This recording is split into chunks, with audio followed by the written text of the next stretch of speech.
Robert Dean, who died on October 11, 2018, was a major sergeant who worked in the U.S. Army for 28 years. He served in various places, but also in the Supreme Command of NATO, which at that time was in France. He was famous for his shocking statements. He stated, in fact, that when he was in France in the NATO headquarters in Europe, he was able to view a top-secret dossier, which dealt in detail on UFOs, extraterrestrial visits, and flying saucers. This secret dossier was entitled The Assessment. The development of this dossier was the result of a secret project funded by NATO. It was translated into 4 languages, and kept in a secret place, inside an armored crypt, to which only very few people could access, who had the clearance, cosmic top secret. Robert Dean was also among these. Based on specific requests, he had the task of identifying the requested document in the dossier, and delivering it to the authorized applicant. After the leave, he decided to tell his experience, and therefore to violate the bond of secrecy, to which it was linked during the military career.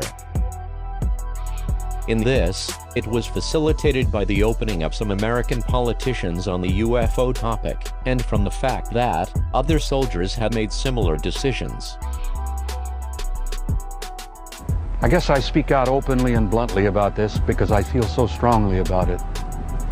I violate my security oath every time I speak about it.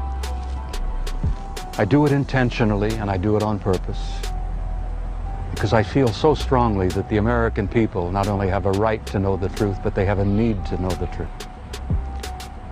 When I was assigned to the war room, I learned that a study had been initiated in 1961, and everybody was talking about it. They were gossiping about it.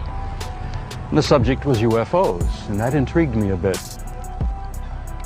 When that study was concluded in 1964 and it was published, and I was still working in the war room at that time,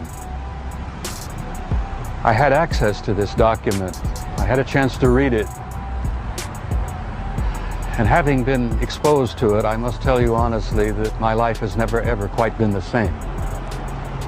Because I read first-hand reports, verifiable NATO military material that indicated that the UFOs were not only real, but they represented something far beyond anything I had ever imagined before. When the study was concluded in '64, they concluded that there were 4 different groups apparently coming and visiting us. Out of those 4 different groups, one group looked exactly like we do, so much so that they could sit beside you in a restaurant or in an airplane or in a theater, and you'd never know. And that particular point bothered the military guys a lot. The point being that some of these people from somewhere could be walking up and down the corridors of SHAPE headquarters, or they could be walking up and down the corridors of the Pentagon. One day at lunch, a lieutenant colonel made the remark, he says, "Jesus, do you realize they could even be in the White House?" The truth, Don, apparently is simply this, that we're not alone, we've never been alone. We are apparently part of an infinite universe filled with intelligent life. It's like my analogy of the Pandora's box. You don't open it just a little bit. You just lift the lid just a tiny bit and boom, everything comes out. Well, when everything comes out, it's going to blow the lid off of everything, because this is the biggest damn story in human history. And it's simply this: you're not alone, and you have never been alone. And you have had, as I have learned over the years, an intimate interrelationship with advanced extraterrestrial intelligence from the beginning of human history. And one of the big secrets is that they don't want to even get close to is that your very existence was initiated and orchestrated by an advanced extraterrestrial intelligence.